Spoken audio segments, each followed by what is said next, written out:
Гаворыць і паказвае свабода. В эфире «Пражский акцент». С вами я, Юрий Дракохруст, и мои коллеги Валер Карбалевич. Валер, привитание. Привитание. И Виталь Цыганков. Добрый день. Тема нашей гутарки – навошта Лукашенко выкликае дух плошчы. Сергею Тихановскому и 9 яго паплечнікам прад'яўленае менавіта сёння абвінавачванне. Частка першая артыкулу 342 Крымінальнага кодексу арганізацыя і падрыхтоўка дзеянняў, якія парушаюць грамадскі парадак. Згодна з артыкулам могуць прысудзіць штраф, арышт, абмежаванне волі ці пазбаўленне волі на тэрмін да 3 гадоў. Варта сказаць, што менавіта паводле гэтага артыкулу судзілі за плошчу 2010 Саннікава, Някляева ды іншых. Учора быў працягнуты тэрмін утрымання Тихановскага за кратамі, і дзень выбараў ён у любым выпадку сустрэне ў турме.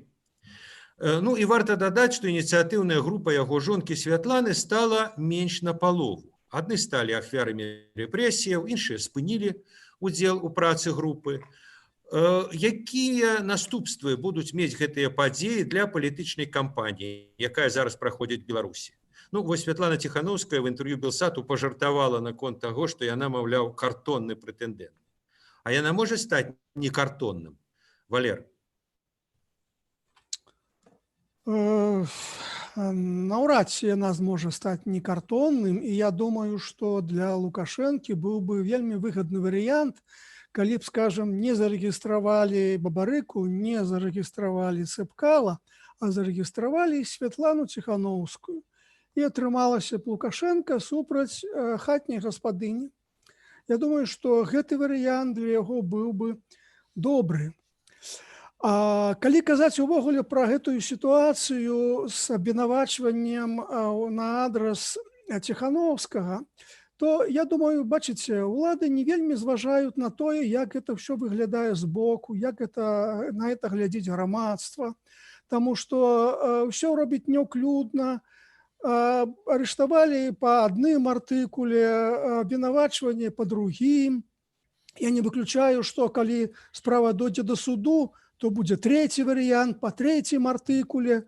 То бок відавочна, што чалавека спачатку ізалююць, а потым думаюць, што з ім рабіць. Это не першы раз, это ў Беларусі класіка жанру. Я памятаю, як так жа рабілі адносна Міхаіла Марыніча, якога ўжо няма ў жывых. Вось. І улады дэманстратыўна гэта робяць, і сэнс іх дзеянняў прыкладна такі. Не трэба, каб бы нас асабліва любілі, нават не трэба, каб асабліва і паважалі, галоўнае, каб баяліся.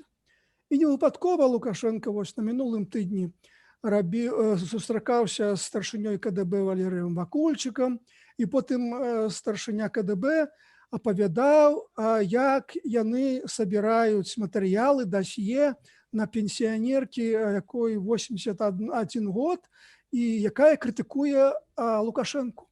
Вось якой справай займаецца камітэт дзяржаўнай бяспекі. Сачыць за пенсіянерамі, якія крытыкуюць Лукашэнку, гэта сёння справа дзяржаўнай бяспекі. То бок гэтага не саромеюцца. Віталь, ну а калі казаць ўсё ж такі пра палітыку?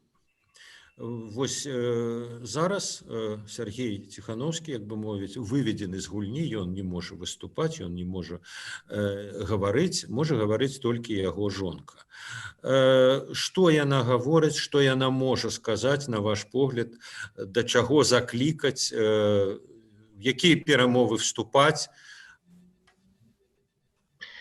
Ну так, є в этом сенсе роля такая незвычайная, якая не была беларускай гісторыі, і як сапраўды заўважаюць гумарысты, што можа стаць паставай для нейкіх галівудскіх сцэнароў.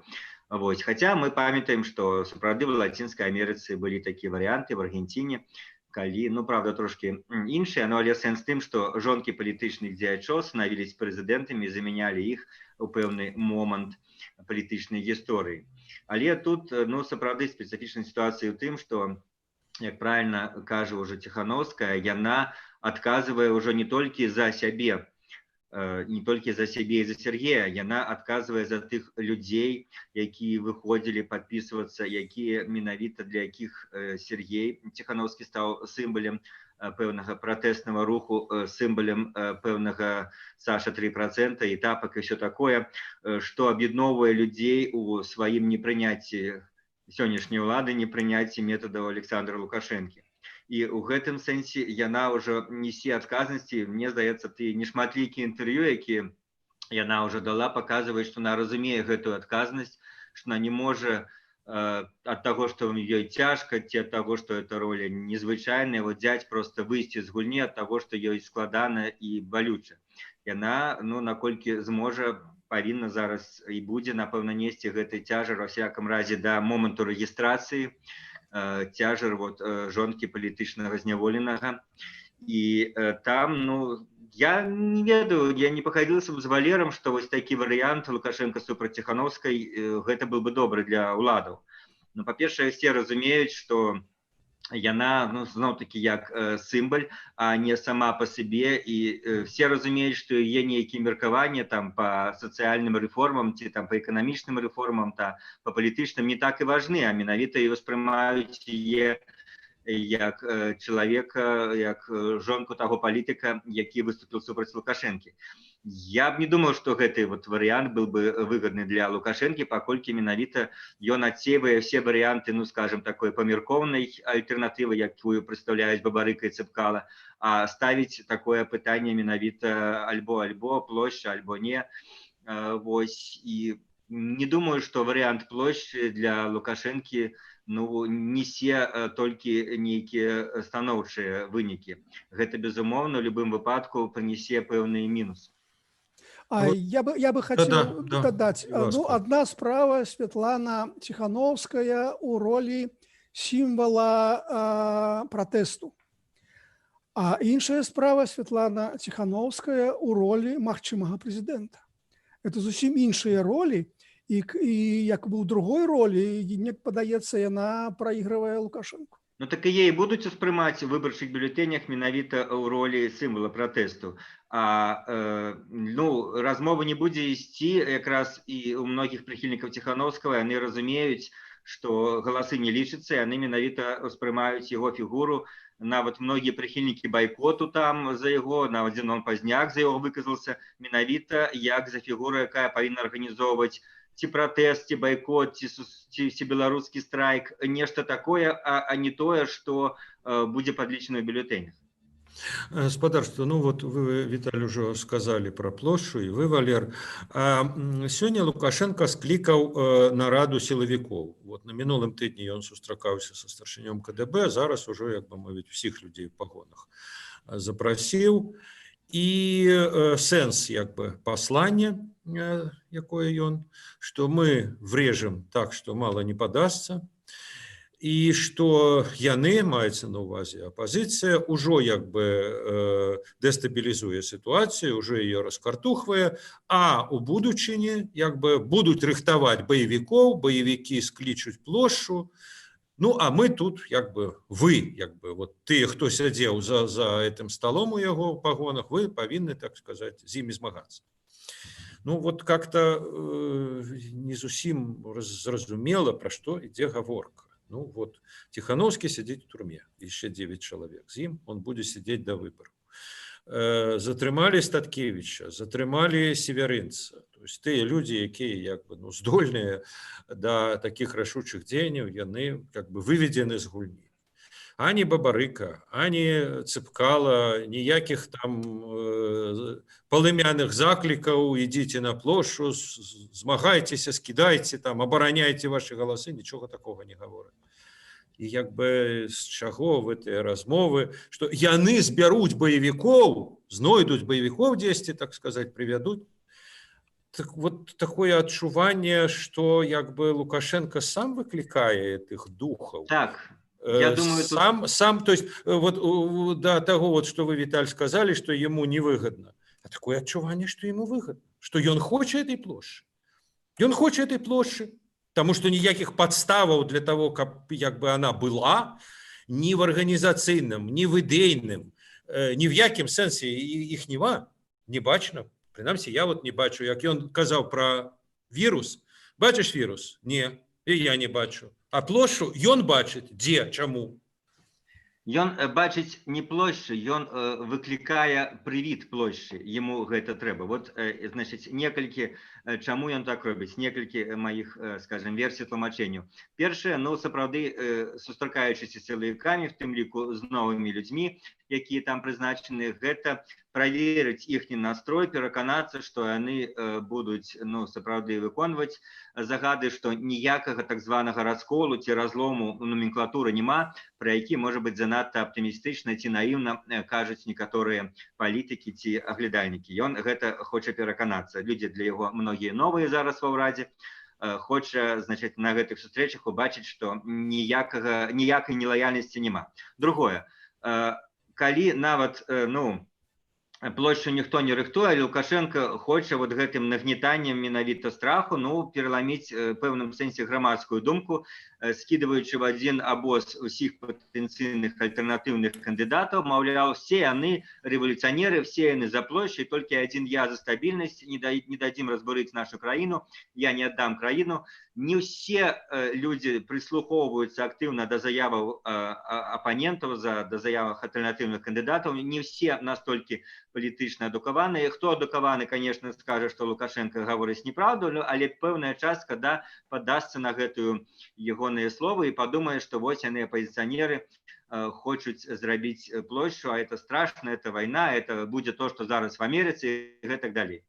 Трэцяе, гэта, канешне, ну, калі плошчу не рыхтуюць, то ён сваімі словамі кажа тым же самым сілавікам: шукайце гэтых, ну, баевікоў. Гэта тое, што было справа патрыётаў, калі ніхто нікуды не збіраўся, арыштавалі некалькі десяткаў людзей, сталі шыць ім, это 17-й год, я нагадаю, калі былі на фоне справы дармаедаў, на фоне дэкрета і пратэстаў супраць дармаедскага дэкрету, арыштавалі некалькі десяткаў чалавек і сталі, ну, скажем, звязваць іх в нейкую адну справу, ледзь яны нешта рыхтавалі. Потым праз некалькі месяцаў всіх іх выпусцілі без прад'яўлення хоць якіх-небудзь абвінавачанняў, каго праз некалькі тыдняў, каго праз некалькі месяцаў, ніводнага чалавека нічога не прад'явілі. Так і зараз Лукашенко хоча, каб сілавікі шукалі гэтых баевікоў, каб арыштоўвалі іх, каб вот прадстаўляць вось грамадству такую вось версію, як я апісаў, што гэтая апазіцыя хоча зрынуць сілавым метадам уладу, хоча рэвалюцыі, хоча пагромы і гэтак далей. Валер, а як вы бы патлумачылі вот такое, як бы, выкліканне духу плошчы? Ці пэўную рацыю, магчыма, Лукашенко і мае, бо, ну, умоўна кажучы, там Бабарыка, Цапкала, яны ідуць на выбары. Яны ідуць на выбары ў Беларусі, яны в курсе, в якой краіне яны жывуць, яны в курсе, што такое цэнтральная выбарчая камісія, і, магчыма, Лукашенко разлічвае, ну, калі яны сур'ёзныя людзі, калі яны гатовы, як бы, ісці да канца, то яны будуць вымушаны ладзіць плошчу. Вот, магчыма, ён так разважае, бо інакш, як бы, а на што яны разлічваюць? Што падлічваць галасы будуць, як, я не ведаю, як в Польшы ці во Францыі, ці... То есть, магчыма, ён, як бы, ну, по-свойму, са свайго, як бы, дыктатарскага боку разумее, што яго скінуць можна толькі праз плошчу. Ну, а тады, хлопцы, ну, а вы без плошчы не абыдзецеся. Ну, так, тут ёсць рэчы падсвядомыя, а ёсць, мне падаецца, даволі свядомыя. Калі казаць пра падсвядомыя, ну, што ў каго баліць, то пра тое і кажа. А я узгадываю, што пасля украінскай памаранчавай рэвалюцыі Лукашенко казаў пры любым выхадзе на публіку адно і тое ж: у Беларусі плошчы не будзе.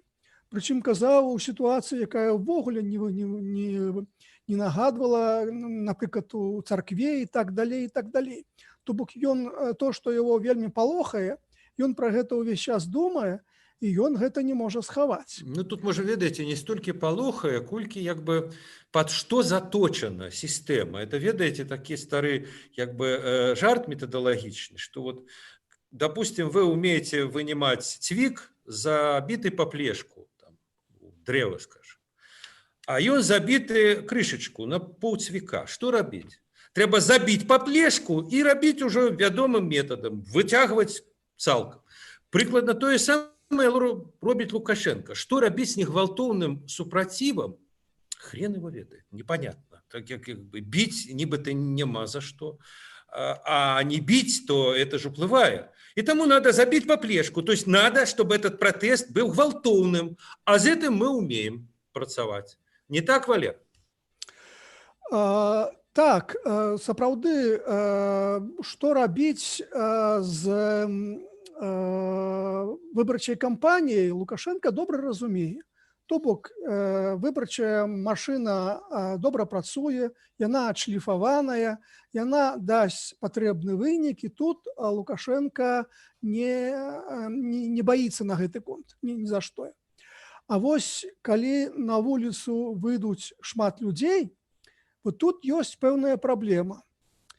Народныя рэвалюцыі час ад часу перамагаюць у некаторых краінах. Ён за гэтым сочыць, ён гэта бачыць, і яго гэта моцна непакоіць.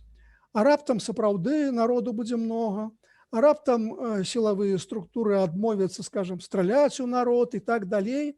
І вот яго гэта моцна непакоіць, і таму ён увесь час вось менавіта сустракаецца з сілавікамі, каб іх, ну, што называецца, нацэліць, арыентаваць на жорсткі разгон. Ну і з іншага боку, сапраўды грамадства баіцца забурэнняў. І мне падаецца, тут часткова ёсць спадзеў на тое, што грамадства зрэагуе на падзеі ў ЗША. У 2015 годзе на карысць Лукашэнку спрацаваў украінскі сіндром. А цяпер ён разлічвае, што на ягоная карысць спрацуе амерыканскі сіндром.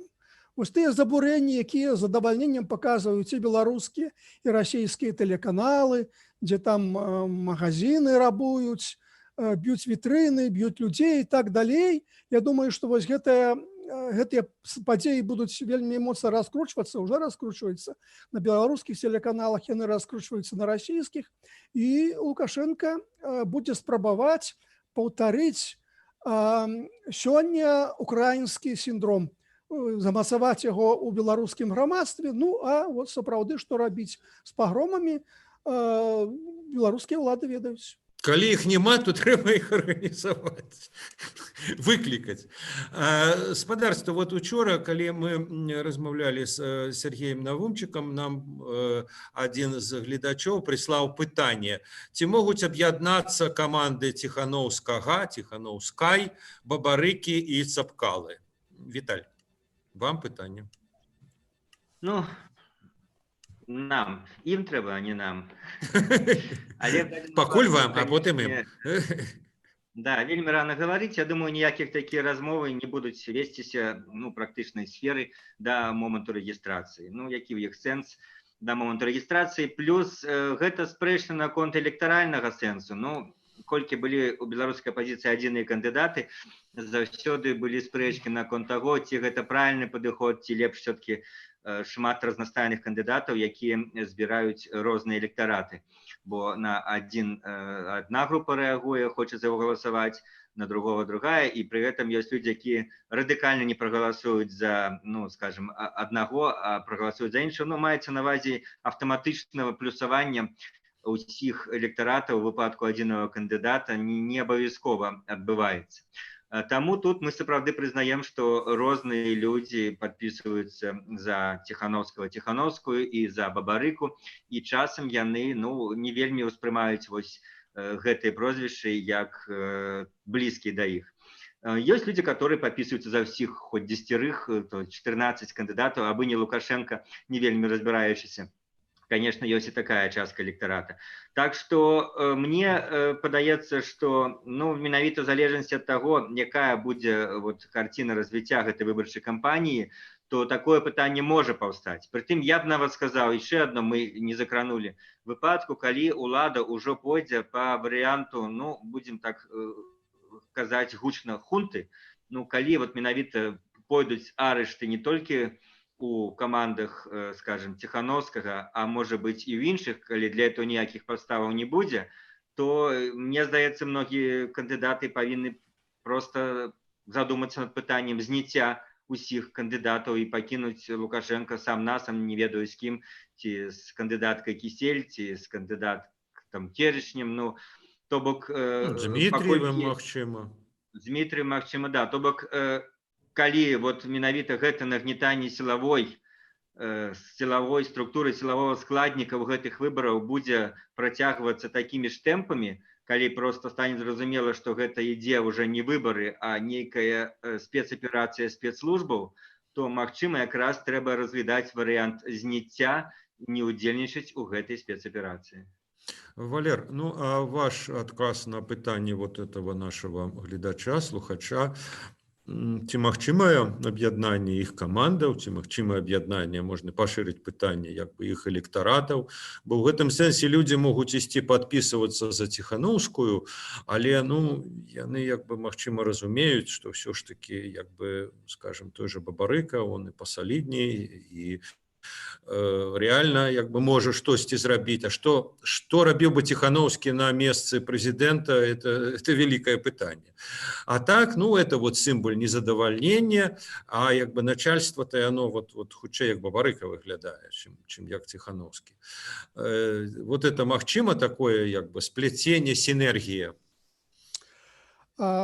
Сапраўды, тут справа пра аб'яднанне не столькі каманд, сколькі электаратаў, таму што каманд асабліва тут аб'ядноўвацца няма чаго. У ініцыятыўную групу Ціханаўскай там больш 200 чалавек, гэта сапраўды, тым больш, што значная частка іх Уже сотня. Так. Таму тут праблема аб'яднання электаратаў. Гэта цікавае пытанне, на яго цяжка даць адназначны адказ, таму што сам Сергей Ціханаўскі вельмі няпэўна казаў пра тое, што ж трэба рабіць 9 жніўня. Ну, он, дарэчы, дастаткова, я вас перапыню, он дастаткова пэўна сказаў, што я сваіх кандыдатаў не бачу сярод таго набора, які ёсць. У яго супярэчлівыя былі выказванні і пра байкот, і пра тое, што прыйдзе час, паглядзім, што рабіць. Цяпер ён увогуле не мае магчымасць неяк кіраваць сваімі прыхільнікамі. Тым больш не думаю, што Святлана Ціханаўская мае такі ж аўтарытэт адносна прыхільнікаў Сергея, як сам Сергей. Таму нават калі яна будзе да нечага заклікаць сваіх прыхільнікаў, то я не ўпэўнены, што яе будуць слухаць. Вось. Сапраўды, гэта людзі не палітызаваныя, у іх няма дакладных і яснага разумення, што рабіць. І таму я думаю, што ў пэўным сэнсе гэты электарат будзе разгублены. Сапраўды, значная частка яго, якія падпісваліся за ўсіх кандыдатаў, думаю, прыйдуць і будуць галасаваць за альтэрнатыўных кандыдатаў. Ну, найперш за Бабарыку, калі яго зарэгіструюць. Іншая частка, можа, будзе разгубленая і махне рукой на ўсё. Вось, ну, тут цяжка казаць без нейкіх дакладных даследаванняў. Спадарство, вот пишут нам в чате для нашей с вами гутарки: если не пришло 30% избирателей против Лукашенко, а все его избиратели пришли, 30% размазали по другим кандидатам. Какой итоговый расчет по голосам? Математики. Так, сапраўды, вот пытанне пра тое, вы уже пачалі, калегі, гаварыць пра это, як улады будуць мадэляваць рэгістрацыю. Зараз ужо гучаць галасы, я вот чуў, так бы мовіць, розныя паведамленні, што, магчыма, проста не зарэгіструюць асноўных. Ні Бабарыку, ні Ціханаўскую, ні Цапкалу. Ну, зарэгіструюць, может, Канапацкую, так сказаць, якая зараз так красамоўна выказваецца. Там ці Дмітриева, может, Черещине зарэгіструюць. І вот вам будзе такі выбор. Магчымы такі варыянт. І таксама альтэрнатыва з улікам таго, што Ціханаўскую ўсё ж таки дапусцілі да збора подпісаў. А магчыма зробіць так вот, мала хто як бы чакае гэтага, асабліва на фоне гэтых нарадаў з сілавікамі, а будзе зроблена як в 10-м годзе. Та всех зарэгіструем. Вот так, як напісаў наш глядач. Каб все расцярушылася, як бы ніхто ні за кого, Бабарыкі, гэтыя мары пра там электаральную перамогу, яна як бы знішчаецца самім механізмам. Вот два гэтыя варыянты. Віталь, Магчыма, Я што думаю, то, что не зарегистрируете основы, это самый маловероятный вариант, это самый, ну, скажем, ганебный вариант для Лукашенко. Это, коли такое отбудется, на сёння даю вельмі мало к этому проценту. Это значит, что он сапраўды реально спалохался, это значит, что сапраўды вынік выборов будет и белорусским громадством, и уж ладно, не кажучи про Захад и Россию, успрымацца как выборы несапраўдныя. Ён побоялся регистрировать своих основных кандидатов. Что это за выборы? Это то, что Лукашенко будет отчувать, что менавіта принесе такие эффекты в оценке этих выборов. И, ну, он до апошнего, мне сдается, будет имкнуться этого позбегнуть. То бок будет имкнуться регистрировать как мага больше. По сегодняшней активности людей можно нават сказать, что как минимум в адрозненне ад того, что предсказывали политические эксперты до выборов, мне здаецца, что как минимум 3-4 кандидата могут реально собрать вот этой самые 100 тысяч. Нават вот калі займацца уже не будем тут математикой, я прикидывал, колькі за один вот той пикет на Комаровце, колькі 7 столов могли собрать, поколькі чарга была постоянно, не адыходзіла, колькі они могли собрать подписы, это довольно істотная лічба, хотя бы нават за один день, за полдні. Тым самым пикеты адбываліся по всей краине и так далее. Так что не регистрация вот этих основных кандидата будет таким явным признанием своей, ну, скажем, поразы, своего страху, что, повторюсь, на сёння, мне здаецца, Лукашенко на гэта ні ў якім палітычным сэнсе не павінен пайсці. Хутчэй будзе як 10-й год, калі зарэгіструюць як мага больш. Валер, і ваш прогноз. Магчыма, вот то, про што пишут, что они не зарегиструют Бабарыку. Все цвікі по плешку забить, и так спокойнее. Так бы мовіць. Вот. Ці, магчыма, я кажу, паўтарэнне 10-го году, наадварот, да ўсіх зарэгіструюць. Вот 15 человек, хорошо, все 15, идите. Девки, хлопцы, так бы мовіць. А мы посмеемся. Сапраўды, тут лёгкіх варыянтаў выбару для Лукашэнкі гэтым разам няма. З аднаго боку, сапраўды рэгістраваць усіх ёсць пэўная рызыка. Асабліва рэгістраваць Бабарыку. Калі раптам спраўдзіцца сапраўды той сцэнарый, які Бабарыка абрысаваў, калі за яго прагаласуюць сапраўды там, ну, не 80%, а трохі менш, а за Лукашенко зусім мала, і ці не паламаецца ў гэтым выпадку ўся выбарчая машына. Менавіта на гэта робіцца разлік і Бабарыкам, і Цыпкалам. Гэта рызыка. З іншага боку, сапраўды ёсць такая спакуса паўтарэння 2010 года, зарэгістраваць як мага больш, каб тыя галасы, тыя 80%, на якія разлічвае Бабарыка, гэты пратэсны электарат быў размазан сярод усіх, ну і на гэтым тле Лукашенко цалкам можа атрымаць нават трошкі больш, чым бліжэйшы апанент. Вось. Таксама варыянт. Адрозненне ад 2010 года палягае ў тым, што тады, ў 2010 годзе, усе кандыдаты былі прадстаўнікамі менавіта традыцыйнай тытульнай апазіцыі. І ўсе яны выступалі па тэлевізію і казалі, заклікалі ісці на плошчу. Сёння практычна з тых, хто застаўся, ну, я не ведаю, хто можа заклікаць на плошчу. Нават Светлана Ціхановская, не думаю, што она будзе гэта рабіць. Вось. Таму ў гэтым прынцыповае адрозненне ад 2010 года. Хаця мы сёння шмат казалі пра плошчу. Ну, але сённяшніх кандыдатаў сапраўды пакуль што ніхто не заклікае менавіта выходзіць на плошчу. Я еще одну реплику хотел бы, что зараз, ну, дастаткова істотна. Я бачу, многие прихильники Бабарыки в социальных сетках распаўсюджваюць такую, ну, як бы інструкцію, як, што трэба зрабіць, каб трапіць выбарчыя камісіі. Я думаю, гэта адзін з элементаў стратэгіі каманды Бабарыкі, каб як мага больш людзей, паколькі яны людзі новыя, яны людзі не настолькі там радыкальныя, каб выходзіць на плошчу, але менавіта ішлі ў выбарчыя камісіі самых розных узроўняў. І я думаю, вот таго ж карціна, так сказать, выборов будет залежать от того, наколькі им это удастся. Калі, негледзячы на все их намаганні таких даволі палітычна нейтральных людзей з добрымі біяграфіямі, звычайна гэта з вельмі добрым прафесійным досведам, і калі іх всіх все-таки будуць вылічваць і масава адхіляць ад удзелу ў выбарчых камісіях, то, магчыма, тады і каманда Бабарыкі зразумее нешта пра гэтыя выбары і пра то, як улада будзе ставіцца да іх, і вымушана будзе змяніць сваю стратэгію. Яшчэ я хочу рэпліку адну сказаць. калі Ведаеце, калі зарэгіструюць Бабарыку, то я думаю, абавязкова зарэгіструюць Ганну Канапацкую. Ганна Канапацкая цяпер, здаецца, прымярае на сябе ролю Айдукевіча. Яна будзе мачыць Бабарыку, і гэта выгадна Лукашэнкі, так сказаць, змагацца са сваімі апанентамі, ну, так сказаць, рукамі, вуснамі канкурентаў, ну, такая даволі лагічны ход. Вы слухали перадачу «Празкі акцэнт». Ёй удзельнічалі я, Юрый Дракахруст, Валер Карбалевич і Віталь Цыганкоў.